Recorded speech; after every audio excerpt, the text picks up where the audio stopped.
Hello, I'm Toycat, and one of the first changes made to Minecraft after its official release back in 2011 was the addition of the experience mechanic. If you don't already know, at the bottom of your screen at all times, you can see how many levels you've gathered in your Minecraft world so far, and these levels are crucial if you want to enchant or repair various items. These levels are also determined by how much experience you've gotten in your Minecraft world, something which you get for pretty much every activity in modern Minecraft. You get it for killing things, you get it for mining, you get it for trading, and you even get it for breeding animals, and therefore the question becomes, can we beat Minecraft without doing any of those things? Given that most people beat the game with 20 to 70 levels at the bottom of their screen, is it possible to beat Minecraft without gaining a single level or a point of experience? It's something I recently asked myself, and although I don't know the answer, I wanted to find out alongside all of you in today's video. And we're going to try to go from the start of Minecraft, i.e. spawning in, like we've just done right now, all the way to the end of the game without gaining a single level. So the one thing that makes up for this spawn being kind of rough is the fact that we get some sugarcane right off the bat, although since we're not enchanting, we don't need sugarcane, so I guess that's just the game taunting us a little bit. Although apparently to get to the nearest trees, we have to go immediately off the map, so there goes that spawning map being a useful addition to the game. Okay, so this is a really interesting seed. While I'm chopping down my tree, I've noticed that in the distance, there's a pillager outpost there already. And it's really sad because if we were getting experience, we could go raid that thing fairly quickly, get a really nice raid going, but again, we can't take advantage of that fact, so instead, we'll just cower away from it. Getting food is going to be a near impossible task, given that most food comes from alive animals, killing a live animal, and you get some experience. So instead, we're going to have to try and live off the land as best we can, which again, very hard when spawning on a survival island, you know? The game just loves to challenge me, and I guess that's what we've done today. But yeah, if you ever do spawn on an island and you really don't like your chances of survival, your best bet is just to make yourself a boat and to go somewhere where you think your chances of survival are much better, and that's why we're going to try and find a village somewhere in this desert or this savannah. Quick reminder, by the way, that tonight we won't be able to sleep unless we find a village because we can't kill sheep because killing them would give us experience, and we also can't make shears to kill the sheep because, you know, getting iron would obviously require us to get experience from smelting said iron. Also, right next to the sheep, just on screen as I'm saying that, I found one of the most insane ravines of my lifetime. Again, usually it would be great, look at all that ore and experience we could get, but today, I think we're just going to have to pass this one by because I don't think there's much in an abandoned mine shaft if you don't want to mine. Oh, but it turns out a village not only saves us from our, our sleep worries, which is going to be nice, because you'll find some beds in most of these houses. There we go, there's a bed right there. But also, it's going to save us from our food worries, because this is a melon and some melon plants too. There's even a saddle in here, which is a surprisingly good thing to find in a random village chest. Like, he has tall grass in this chest for some reason, and a saddle. But yeah, as well as melons, which are a solid find in any village, you're also going to find a bunch of hay bales, which are a godsend, especially if you're trying to eat without gaining experience, because every single hay bale is worth 9 hay, every single 9 hay is worth 3 bread, so we basically just got ourselves 30 bread right there. And then when we find a second bunch of hay bales, you better believe we've just found a decent source of food for the next decent amount of time. But yeah, trading with villagers is a surprisingly useful endeavor. You can get so many useful items from the villagers, even if at bad prices. However, you get experience every single time you trade with them, and we're trying to keep that bar at the bottom entirely empty. I found another hay bale stack, by the way.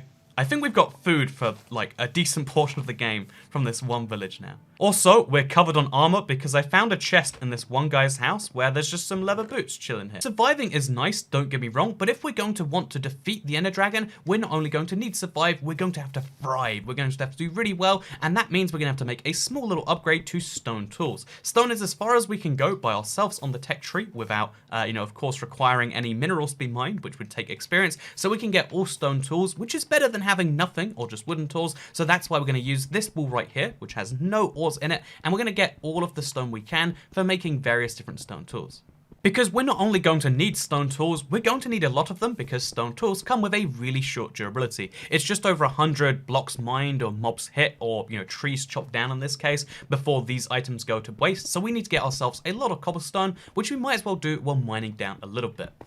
5 or 6 blocks into our mine though, we've already spotted ourselves a pretty big problem, which is the issue of it gets pretty dark pretty fast. How about we make some torches? Oh yeah, it's just sticks and coal. How do we get coal? We mine it. What happens when you mine coal? You get experience. Darn, well I guess there goes the mining, right? Fortunately, there is a workaround to this, and although I'm sure a lot of you are thinking, like, just make charcoal, Toycat, the problem with charcoal is it has the exact same problem. When you smelt wood into charcoal, you're going to get experience. This is an unavoidable part of the smelting experience, and although we could just accept, like, okay, we have to get experience if we want charcoal, there are a couple of ways out of this. The first one is to find charcoal in the world naturally, which you can sometimes find. The second way is to smelt up our charcoal, but rather than taking it out ourselves, which gives us experience, we can break the furnace, which is going to drop all of the free items, and as you can see, the experience is therefore not given because we didn't really smelt it, it was just in the furnace. And believe it or not, this is actually intended functionality. The idea is that if you're the person who takes the item out of the furnace, you get the experience. If nobody takes it out, they don't get experience. And this is true across all sorts of disciplines. People can take your experience because it's not about who puts the fuel in, it's about who takes it out. So now that we've gotten ourselves enough cobblestone that we can make a decent number of stone tools, probably enough to last us for the entire game, now comes the question of what next? Like, you've got stone tools, but how do you go beyond this? And of course, it's probably possible to beat Minecraft with just stone tools. I mean, I'd love to prove that sometime, but since we're trying to give ourselves the best odds with no experience today, instead what we're going to do is try to get as much naturally generated loot as possible, including perhaps some found in the abandoned mineshaft. Because while this abandoned mineshaft, and indeed the ravine that encircles it, super lucky thing by the way, look at all this iron and coal, but although that's mostly filled with ores that we can't mine for the experience, and cave spiders we can't defend ourselves because that would also give us experience, it also does contain a few abandoned mineshaft chests. But no, this is a really dangerous place, but it does have a potential high payoff in the form of these guys right here, which, I mean, powered rail, probably not going to use those. Melon seeds, okay, that was in the village too. Torches, pretty nice. Bread, name tags. This was an okay chest. To make it even more risky, by the way, now that I've finally gotten down here, there's literally an exposed cave spider spawner, and I guess that's an easy solution. But sometimes you get lucky with chests like these ones. Look at that, golden apple, actual coal rather than just charcoal, you know, the knockoff brand. There are all sorts of things you can find in these places, but one of the biggest advantages is all of the ores you'll find, which I'm actually thinking, why don't we use the exact same technique we used to get charcoal to get ourselves some iron armor, which is something I'm considering just doing right now. Let's take all this iron, which doesn't give us XP when we mine it, instead it gives us XP when we smelt it. So we can go up a tier in terms of our equipment. Yeah, I'd like to do that. And while that smelts, because it's probably going to take its time, I'm going to try and find a horse to saddle. Again, finding a saddle in just a random chest is really, really, really lucky. So you want to take full advantage of that, especially given that there's going to be a lot of roaming around at some point later on this game. Because fortunately for us, taming a mob is one of the few things in Minecraft which doesn't give you experience when you do it, despite it being a little bit of kind of an achievement. So yeah, we're going to look for a horse, and definitely not a llama. People like to make fun of me for collecting so much sugarcane in Minecraft, but I mean, if we need to bake a cake, you better believe who's going to be the first person we call. It's this guy. I very almost grabbed the iron out there, just I'm so instinctively used to doing that, but again, we can't do that today, so instead what we do is we break the furnace, and boom, our iron ingots pop out. And now we can make some more armor, and most importantly of all, again, can never understate this one, a bucket. A bucket of water is the most handy companion you can have in Minecraft, and because of the gravel explosion earlier, we also got some flint, which means we can make a flint and steel, and a shield as well, I guess. Because let's be honest, this map hasn't really been useful in the offhand, so let's replace it with one of these shields, which is going to be useful, because since we can't attack things, we're going to be relying almost entirely on defense to protect us from hostile mobs.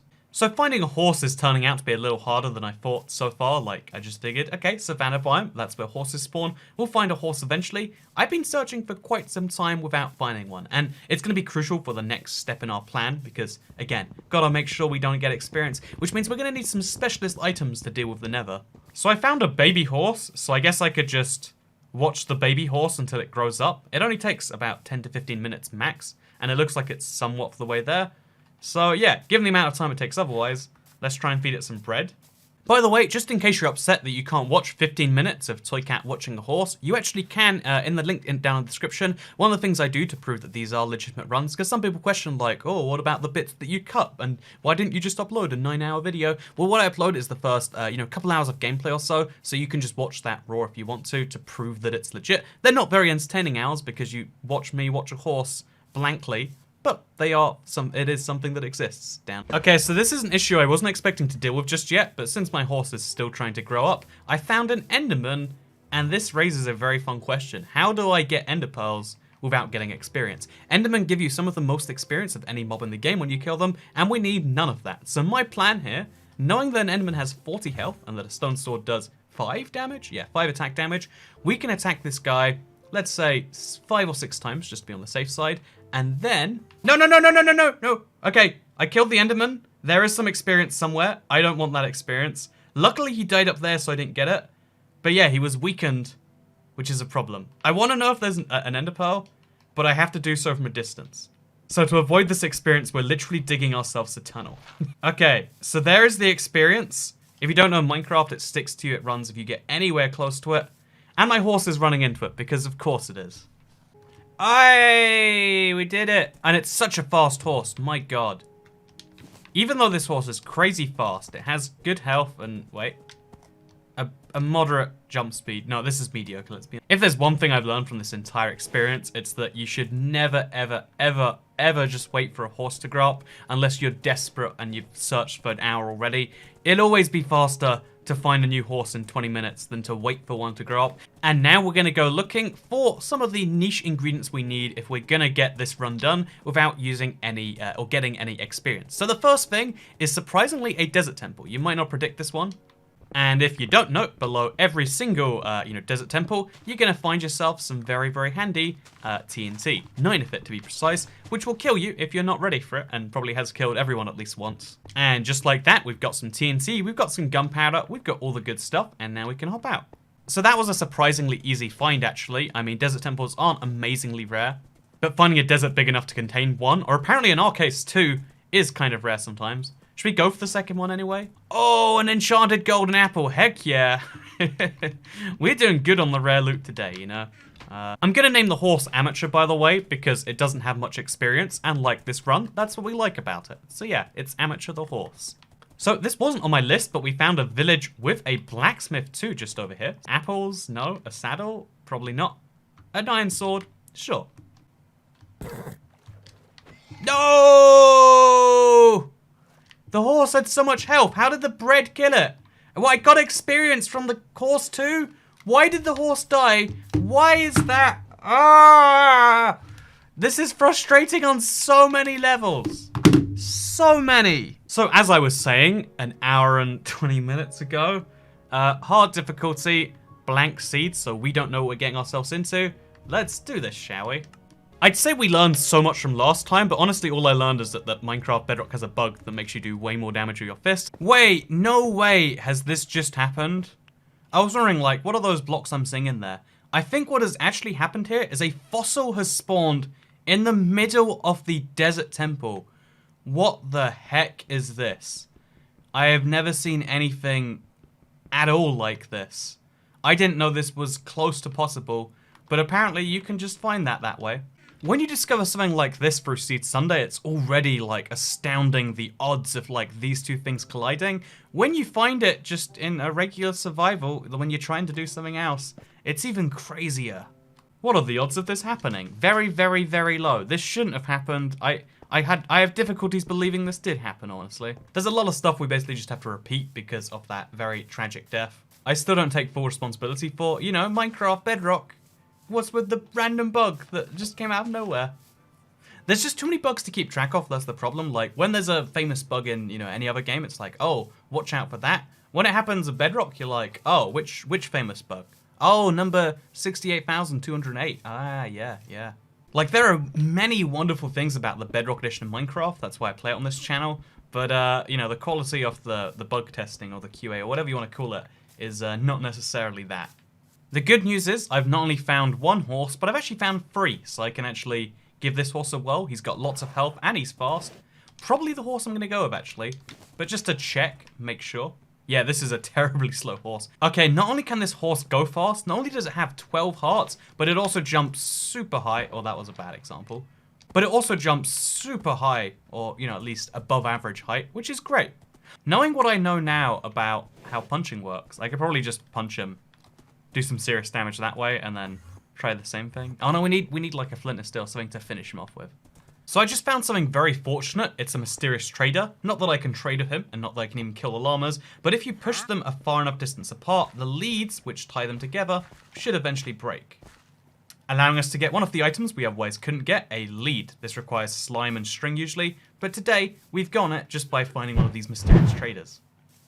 Okay, we've got a full set of stone tools, we've got a decent amount of wood, I would say a healthy amount of wood, and we're ready to go get those niche ingredients from last time. I'm desperately hoping I find some form of armor along the way, by the way, because, I mean, No iron found so far, no giant ravine, no mineshaft, none of the things that I would have otherwise needed to get some actual armor going. But there's time. I still need to search for a couple of things. I have now single-handedly gotten rid of all of the snow on this mountain, and somehow during that time my horses ended up over there.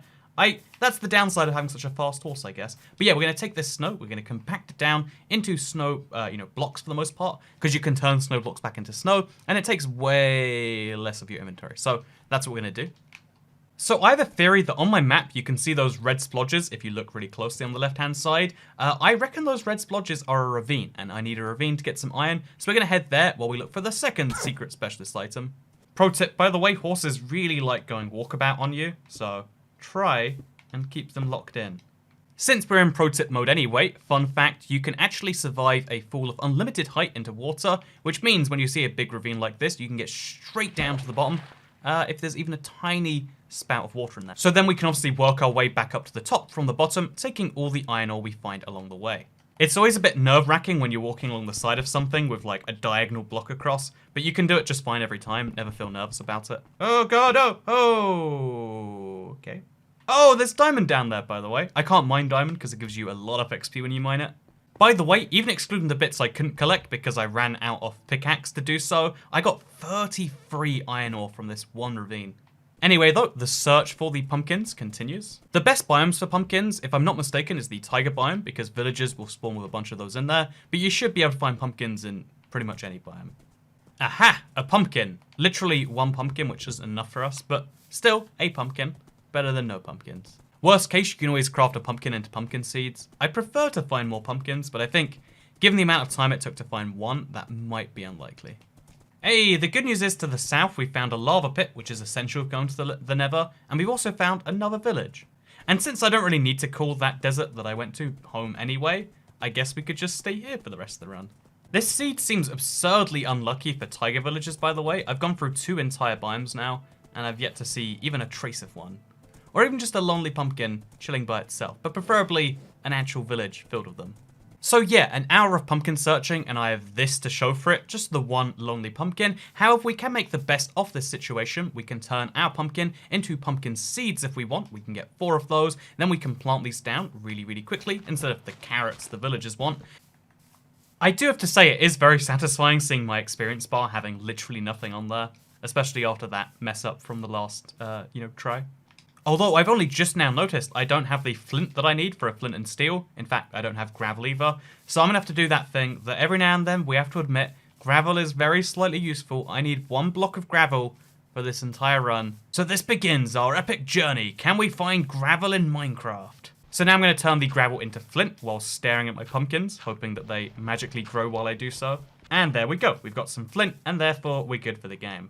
So I guess we're going to make our nether portal first, and then we can come back and we can hope that it's done by the time we're finished. By the way, most people assume that you need a diamond pickaxe to make a nether portal, and just in case you're not initiated on the tip yet, one of my favorite things that you can do in Minecraft is you can actually make a nether portal yourself if you just have a bucket. Because water plus lava equals obsidian, and you can make water plus lava yourself if you'd like to. Meaning that, just like this, we have now... Meaning that, just like this, we have now made a nether portal, we removed the original water, and we've got ourselves a portal without any of the diamond pickaxe or the obsidian mining nonsense. The only thing that holds me back from doing so is this. Okay, so another night is coming, and these pumpkins are just being super, super resistant. I'm even going to get rid of the crops here, just to be extra careful on this one. But given that that is the case, I'm going to try and kill my first enderman. It's going to be risky, but I do have my trusty flint and steel, my water bucket, to keep myself safe. And yeah, it's something we have to do anyway, so why not get it done while waiting for something else to happen. And as long as I walk within about a 10 chunk radius, my pumpkins still have a chance of growing, so that's my plan here. Aha! It seems my strategy was at least somewhat successful. A pumpkin has now officially grown. It's really sad though, because we're going to take this first pumpkin and use it to grow some more, because we need quite a few of these, not just the one. Oh wow, and just like buses, you wait for 1 to come along forever and then 2 come along at once. We've now got our first pumpkin. And we'll of course do the exact same thing where we bone meal them up all the way till they're at the point where they're ready to grow a pumpkin, just to save ourselves some effort. So yeah, things are successful on the pumpkin front finally. However, on the enderman front, I've seen nothing today, which I guess fair enough. Oh wow, look how fast these pumpkins are growing. Literally in front of my eyes. So 3 pumpkins is enough for me to at least try out my technique of trying to get blaze rods without getting any experience. So let's head to the nether and let's see if this works. So the nether is an especially terrifying place right now because I cannot fight back. If a ghost wants to fire rain on me, can't fight back at it. Although I guess I could avoid. Oh god, this is the worst place to spawn too. But wither skeletons, blazes, all those sorts of things, I can't directly fight back and kill them. And you know, trying to fight back and kill things is most of how you don't die in Minecraft, especially in the nether. Also, I think having my only extra block for the nether being wood was probably a bad choice. Didn't appreciate why until I got here and I was literally on fire, but yeah, as it turns out. Probably want to bring less flammable things if you come in here. Sometimes you spend 20, 30, 40, even longer minutes looking for, you know, these things, and sometimes they're right there in your face when you place your portal. So yeah, that was a pretty rough nether spawn. It was also just really bad. There were no nether fortresses nearby. In an ideal world, we would try and re-roll and get a new fortress, to get a new portal, sorry. And honestly, that might be worth doing. But for this one, what we're going to do, because we need to be near the pumpkins, we're just going to mine ourselves a lot of stone, and we're going to make a huge bridge to try and find another bit of land, because that was just terrible in every way. Okay, so now the plan is to make a bunch of half slabs, because it goes double as far for the same amount of cobblestone, and then we're just going to try and get as far away from our existing spawn as possible and try and find a nether fortress that way. Okay, so now we climb upwards a bit and we start a bridge to the nearest bit of not doomed civilization. And the moment we hear a ghast noise of any form, we run like crazy. It's very nerve-wracking when all you can see in every direction is lava, but it's fine. Part of the job. Oh, there's a ghast down there as well. We are trapped between 2 ghasts. I repeat, there are ghasts on both sides of us now. Dear God, this was a bad idea. Okay, new plan. I'm starting a staircase, slowly going upwards. I knew this would happen eventually, but not so close to land. Okay, we're fine, we're good. I'm alive. Didn't get hurt. I didn't even hear the explosion, so that's good. And now I'm on a new bit of nether. Hopefully one which actually comes with some nether fortresses, maybe? But I'm going to try and bridge to the far end of this fortress and try and find a blaze spawner. Because if I'm going to kill blazes without killing blazes, I'm going to need to be in very close proximity to them. But yeah, oh, no! Oh, Jesus. Okay, we are officially in high alert mode. But yeah, we're going to bridge underneath this nether fortress because I just want to find the blaze spawners. Everything else is just a thing in between me and the blaze spawners. Yeah, this is one of the more nervous nether runs I've done in a while because I can hear the skeletons right above my head and I know I can't fight back. Okay, so I've gotten through the nether fortress, again, by going underneath it. And now my plan is to get somewhere in that mess to find a blaze spawn. In fact, I think that's probably a blaze spawner right there. Okay, so my plan is to run across here, right next to the blaze spawner. We have to be very quick with getting into the blaze spawner, because they'll start spawning while I'm not. And now, here comes the risky part of this strategy. So I've got snowballs, which can damage blazes from a distance, even when blazes can't see you. We're going to first of all build a wall. Going to make the blaze spawner great again. So my plan here is actually quite simple. I'm going to mostly kill the blaze, i.e. I think it's 8 hits with my super fist, which does double damage for some reason. And then we're not going to kill the blaze. Instead, what's going to happen is this snow golem right here is. Oh God. So I'm going to be entirely frank with you. Before I record these, usually I do some testing, you know, like the night before, to make sure the fundamental mechanics of these videos are possible. And in every test I did, when I placed down snow golems, they could kill blazes without dropping XP, even if I half did it, even if I mostly did it. But yet, in spite of that fact, there are some experience orbs. I'm so lucky that they didn't end up inside me. My experience bar is still empty. But because experience orbs will come to you if you go even within 4 or 5 blocks, and if you get within 3 blocks, they just get instantly picked up, we have a big issue to deal with now. How do we avoid those experience orbs? But my theory is that they should be able to burn. I know that in lava they vanish, they disappear, so hopefully it disappears if we light them on fire. Oh, they do disappear. Meaning that we can change our strategy on the fly right here. I don't like this, but I guess we're forced to do it. We can change our strategy instead of having to indirectly kill the blazes, which I thought would be a great way. We could make some jokes about, you know, collateral damage, but instead we're going to kill the blazes from a distance, and then we're going to kill the experience orbs before we get the blaze rods. So my new strategy involves using this tunnel right here. As you can see, I can just fire very slowly at all of the mobs from here, and then when the experience orbs do drop, they won't be able to get to me because I'll be able to burn them before they even get close. Look at this, XP orbs over there. They want to get close to me. There's only one way in here, and I can permanently light it on fire. It's going to be insane to do this another, 10 times or so, but it's what we have to do. And because blazes don't drop their blaze rods all the time, that means we have to kill a lot of them to get these, blaze rods actually drop too. That's right, we're going for an absurd amount of effort for something that could literally end our run instantly, and we don't even know how much effort it's going to be. I guess this is just another great reminder that snowballs are one of the godsends for the Nether in Minecraft. Being able to kill blazes from a distance is useful for all sorts of reasons. Oh, by the way, fun fact, you can't actually convert snow to snowballs in your inventory, and even if you break it with your fist, like I'll show you right now, you can't get snow from snowballs unless you have a shovel, and unfortunately for us, our shovel ran out. So we have to make one on the fly in the Nether while there's green orbs of death trying to kill us. It's funny because they're literally an invisible threat, They could come from anywhere at any time. Meaning we have to kind of scope out the place, make sure there's not a single sign of any of them. Okay, so now I've got another problem that I can't even comprehend. One of the experience orbs fell off the other side of this thing. I don't know where it is on the other side of this thing, but I have the issue. How do I... If I don't know where it is, it could come into me at any moment. So that means I have to dig around and try and find it. And if I can't find it, I just have to run away from it. It's not worth the risk of, getting within 3 blocks of it and then run over. Yeah, I can't see it on this side either. There is an experience orb trapped somewhere around there, next to a blaze rod I desperately need.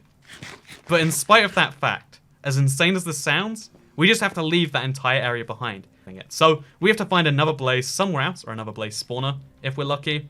Okay, so I just realized we can use the exact same area, just from a different angle, if we're really, really, really, really, really, really careful.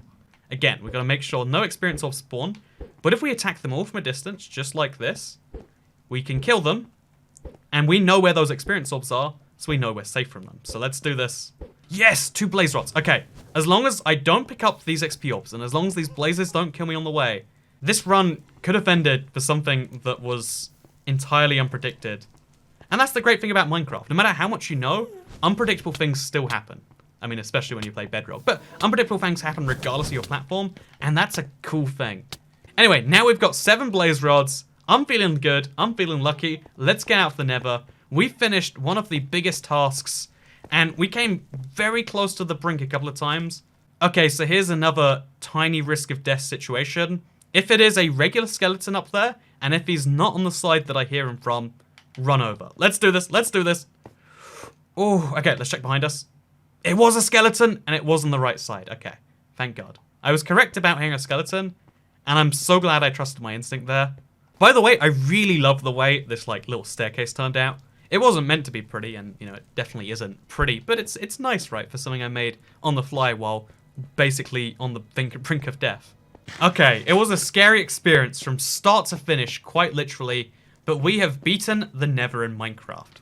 However, to beat Minecraft, you don't just have to beat the Nether, it's about that other dimension too. You know the one, right? Something something pregnant mother dragon, something something kill her, get an achievement, get the end credits to roll. So that is now our next target, which is actually why we went to the Nether. In case you don't already know, you need blaze powder and you need ender pearls to make IF enders, which are necessary to activate the end portal. The one thing we can take away from the Nether that's quite positive though is that if we do accidentally kill an enderman ourselves, as long as we've got some distance between us and him, which is very tricky to get because endermen can't be attacked by range, but we can set the experience on fire and we might be able to avoid that too. If you don't know, when you shear a pumpkin face into a pumpkin, you get yourself the carved pumpkin, which you can put on your head, and it looks like this, which on the one hand is kind of fun and funny, right? Like, haha, I have a pumpkin for a head.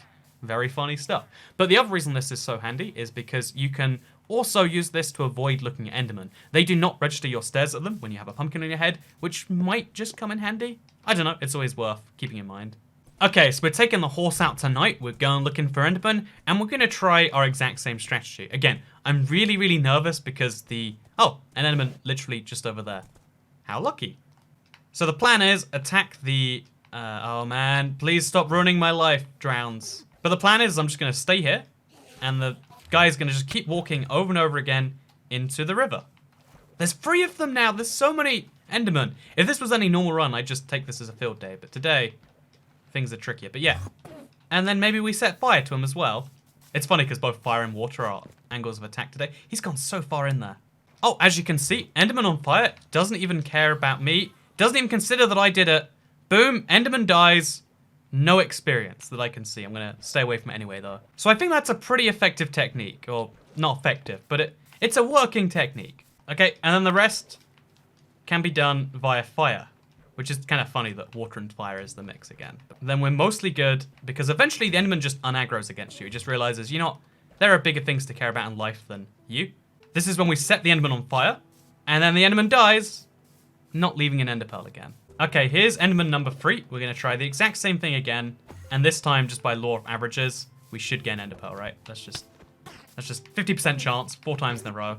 Should equate to something. Oh, there we go, Ender Pearl. Without the experience. Perfect. So now we're going to spend a significant number of nights looking for Enderman, killing Enderman in this really indirect way. They have to be near rivers, I guess, as a key part of this, because... Oh, a pillager raid! Oh, I want to so bad, but I shouldn't. But I want to. But I shouldn't. But I really want to.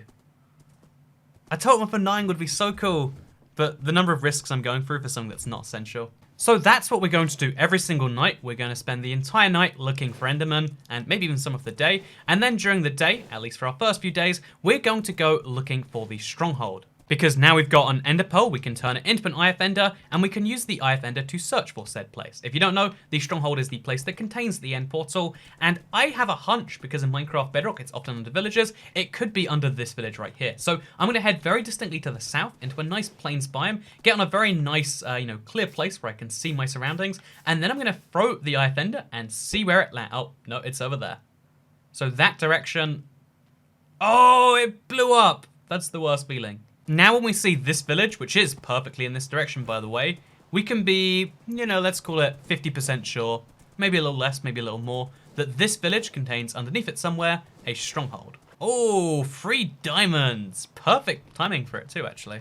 Oh, and it's an old style village. Well, it's been a while since I've seen one of these. It's just regular old village from pre 1.14, but with a bed attached. And then we're going to attach our horse to this well right here. Make sure it doesn't leave me. And we're going to dig down below this village and see if there is indeed a stronghold. Oh, and just like that, literally 10 blocks into our dig down, we found something. Oh, including some silverfish. That represents our stronghold. So silverfish are risky in this run for 2 reasons. 1, because they're annoying like normal. But 2, if silverfish spawn, remember, I can't kill them or, bad things happen. Which means there's a real danger with them. Like, they're dangerous if they're dead, they're dangerous if they're alive, therefore they're just dangerous full stop. Same with the silverfish spawner actually next to the end portal. I just kind of have to accept that there is one and pray that it doesn't kill me.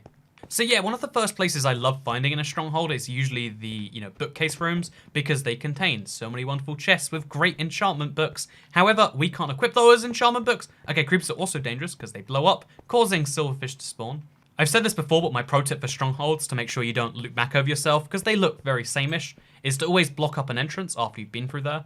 And that way, by process of elimination, once you've gone down every hallway, you'll eventually find the end portal, unless the end portal room is separate, which is a whole problem, right? But let's pray that doesn't happen to us. Okay, something that is just objectively good is finding... Oh, I was expecting an Ender Pearl, but I'll take some diamonds instead. Heck yeah. But yeah, it's just an objectively good thing when you find these chests, because they can contain so many useful wonders, like bread, or like diamonds, or like Ender Pearls, or, just more things like this. The longer I explore, the more worried I get that this might be one of those impossible strongholds with the end room separated. But you've just got to, maintain hope. And something like this might happen. So I don't know how silverfish spawners work, but I assume they're not affected by light. We're going to test that theory right now, though. Okay, they're not affected by light. Which causes me a problem, because this silverfish is not going to despawn for a really long time. And I don't want to be the thing that kills it. So, I guess we'll just avoid this room at all costs until we need to, and then we'll go into the end and the silverfish can just follow us there, I guess. So once you've found the end portal room, it can be really easy to lose it again, so it's important to place something that lets you know that that's the right way. And in my case, despite all of that searching, it was literally 1 turn away from the first room I went into. So, yeah, maybe that teaches you a lesson. Or maybe that just makes you infuriated. Like, really? All of that searching. I checked every room in this stronghold, and it was the last thing I checked. Anyway, so now the real time-consuming part of the run begins, which is my adventure to get the other 11 ender pearls. There was one already in the end portal, and I've wasted one, so that means we need 11 more ender pearls, which means we have to kill somewhere between 11 and 22 endermen, sometimes even more. It's a real rough process, and people complain about how much I show it, because it is a big part of the journey, but what we're going to do is use the magic of editing, and you can skip the next 3 to 4, or sometimes even 5 or 6 hours off, enderman killing, and we can just pretend that it happened instantly. And just like that, absolutely no time at all has passed. It's definitely not a new day because I got so tired of hunting enderman that I decided to wait for the next one. Nope, it's been 0 instants. See, everyone who's complaining about all of the enderman stuff, it's a big part of the runs, but we can pretend it's not there if that's what you want to believe. So yeah, we've got some IF enders now after again, what was totally an instant and not 5 hours across 2 days of enderman hunting. And now that means we can head to the end. I'm really excited for this, but also kind of nervous at the same time, because the end is actually devoid of experience earning opportunities for the most part. The only problem is, though, is to defend yourself in the end, you need to earn experience. There is Enderman and there are Shulkers, both of which are going to be relevant today, neither of which we can kill, which is kind of worrying to me because they're both some of the more dangerous mobs in the game. So yeah, I don't really know how this is going to go, but let's give this a whirl. Also, oh yeah, because Silverfish is still spawning, we've got to place the IF Enders in here. Well, we've got Silverfish coming after us, but that's mostly fine. Let's go, let's do this. End time, let's do this. Oh, and by the way, in case you've never seen my favorite strategy, defeating the Ender Dragon, it's definitely really easy to do on your first time if you want to do it the normal way. You know, I've done that many times before, but my favorite way to do it, my way which guarantees the best odds at success, and since we want to guarantee the fewest mob encounters, I think this is probably for the best too. What we're going to do is we're going to head out to the End Islands. Just in case you're not already aware, in Minecraft, there's one big end island, the end, the place where you go, the place where stuff happens, and then there are end islands about 1,000 blocks away. The usual way to get from one to the other is to use the end gateways you get when you defeat the Ender Dragon. This is how 99% of Minecraft players will do it. However, I'm not 99% of Minecraft players, and instead, if you really want to, if you're really committed, if you have some real big reason, you can go to the end islands first. Most people don't have a need or a want to do this, honestly, but I have both of those things because, again, I want to avoid any mob confrontations that are not humanly necessary, and Endermen are everywhere in the end. I always have issues with them. They always come very close to ending my runs. In some cases, I've been killed by an Enderman because I was focusing on the Ender Dragon. It's a whole problem, and the easiest way to avoid Enderman, the easiest way to take down the towers, the easiest way to deal with every single end problem is to get an Elytra first. And you know what? I'm just going to do that.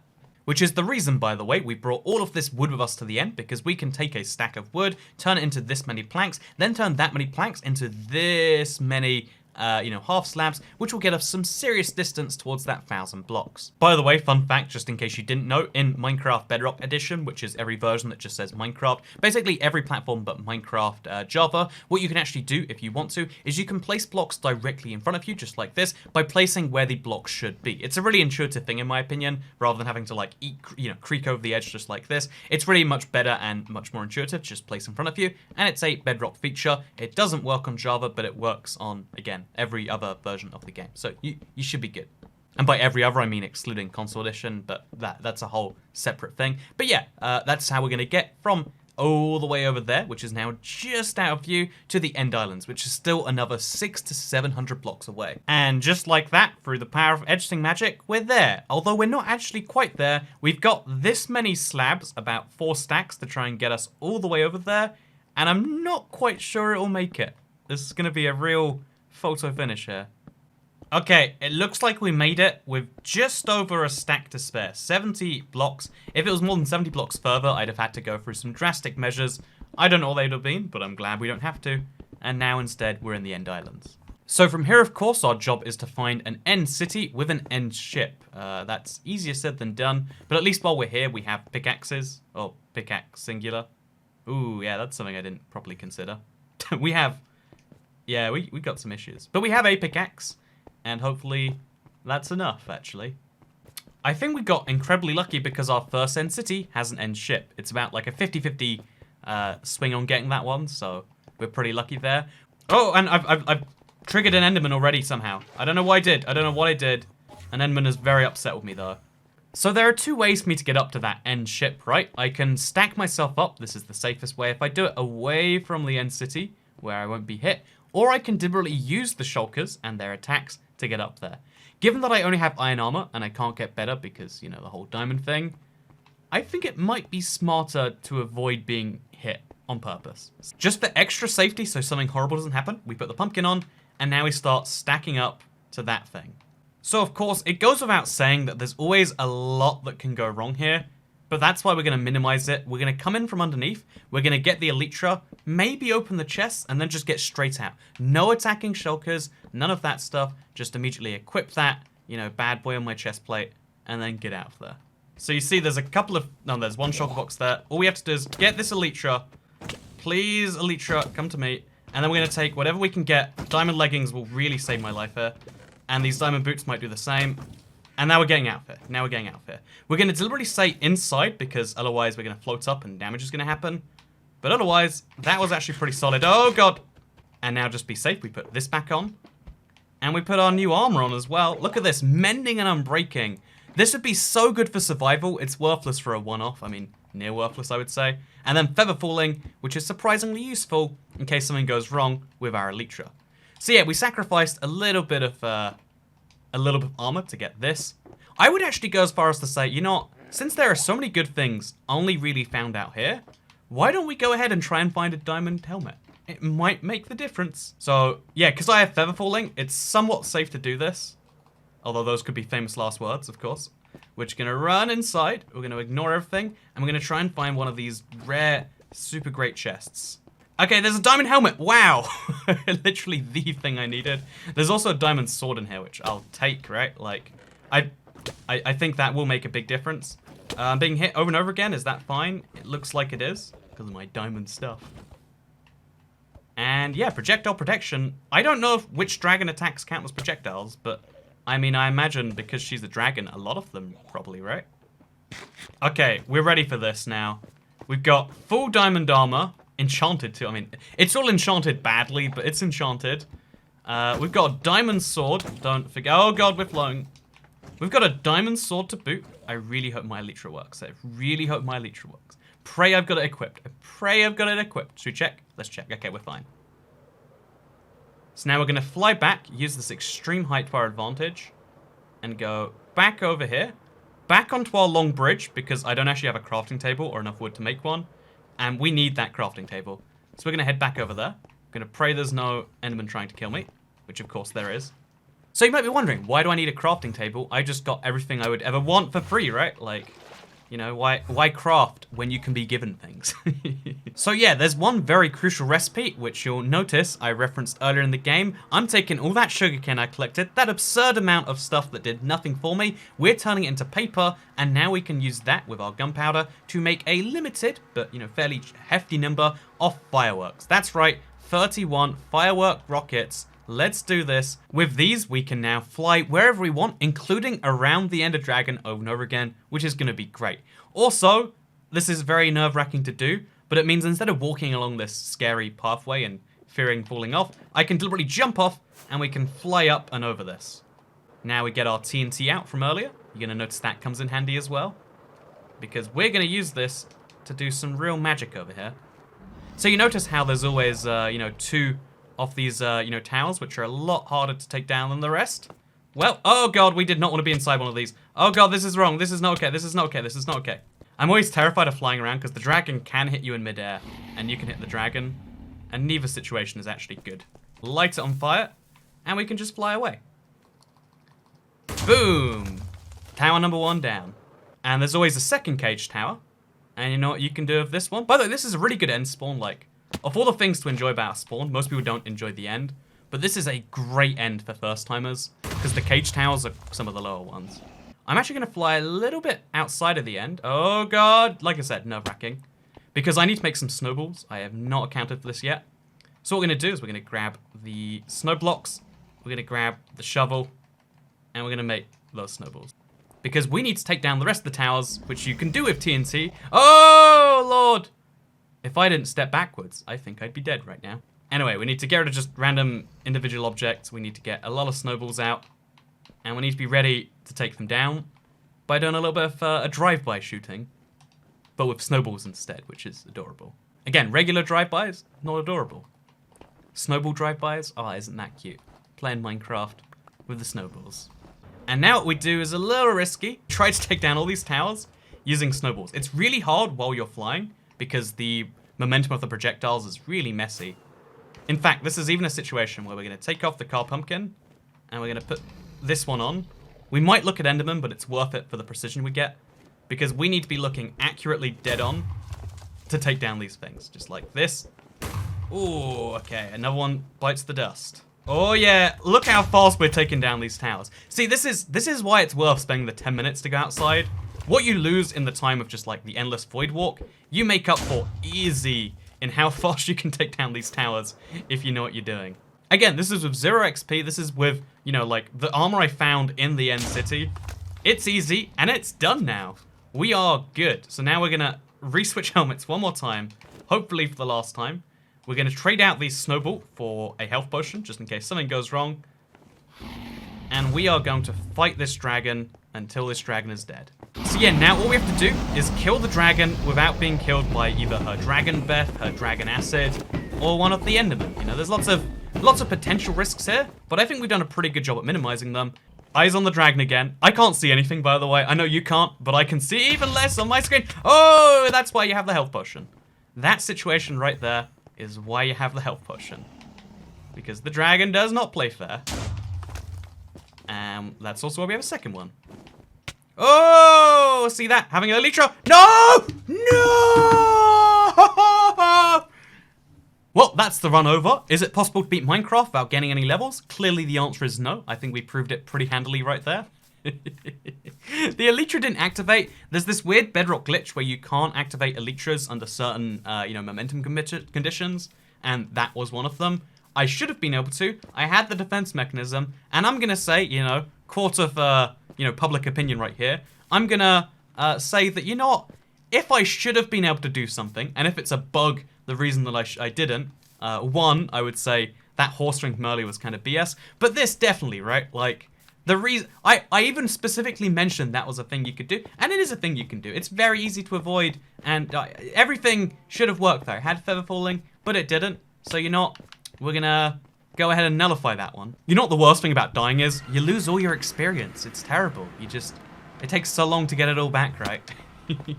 Anyway, getting back into the actual fun of the run, because the big challenge is the fact that the Ender Dragon is actually the biggest single source of experience in the game. You might not already know this, but when you kill the dragon, which by the way, look at this. We have officially killed the dragon. Look at that XP bar. Nothing in it. That's a cool feeling, I'm gonna be honest with you. But when you kill the dragon, she drops a lot of experience. Around 60 levels worth, in fact. And there's this really tragic fact that to get in the portal, you have to get within 3 blocks for a lot of it. But this is, I guess, where the tip from earlier came in handy. Because my plan here, my clever genius plan, was just to wait 5 minutes. Actually, let's prove that that's possible. Let's just wait 5 minutes. And just like that, the experience is gone, meaning we don't have to collect it. Pro tip, experience, like any other item, vanishes after around 5 minutes in your Minecraft world.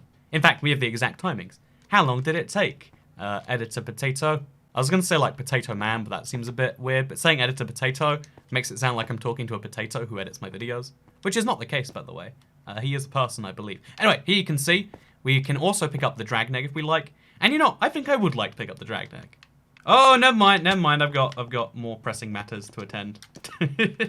Just like that, Minecraft beaten with no experience levels, which is really impressive given it gives you so many at the end. We just beat the game. But it looks like we just, died about 7,000 blocks away from spawn. But no, this is the state of a person who has beaten the game. This was a fun challenge, actually. There are a lot of weird steps in it.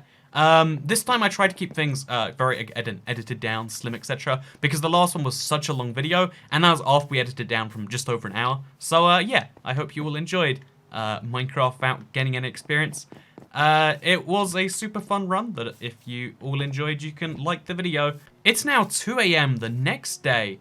It's like, there was a lot of time that went into this, is what I'm trying to say. And obviously, that's kind of part of the course for a lot of YouTube videos. But if you liked that and you want to see more, check out the rest of the playlist or subscribe with notifications turned on so you can see other challenge runs like can you beat Minecraft without killing any mobs whatsoever? You know, like pacifist Minecraft run. It's something I kind of want to do at some point in the future. But yeah, if you want to see those runs in the future, subscribe and then turn on notifications if you really want to see them. Anyway, thank you very much for watching, because I'll see you all next time. Goodbye.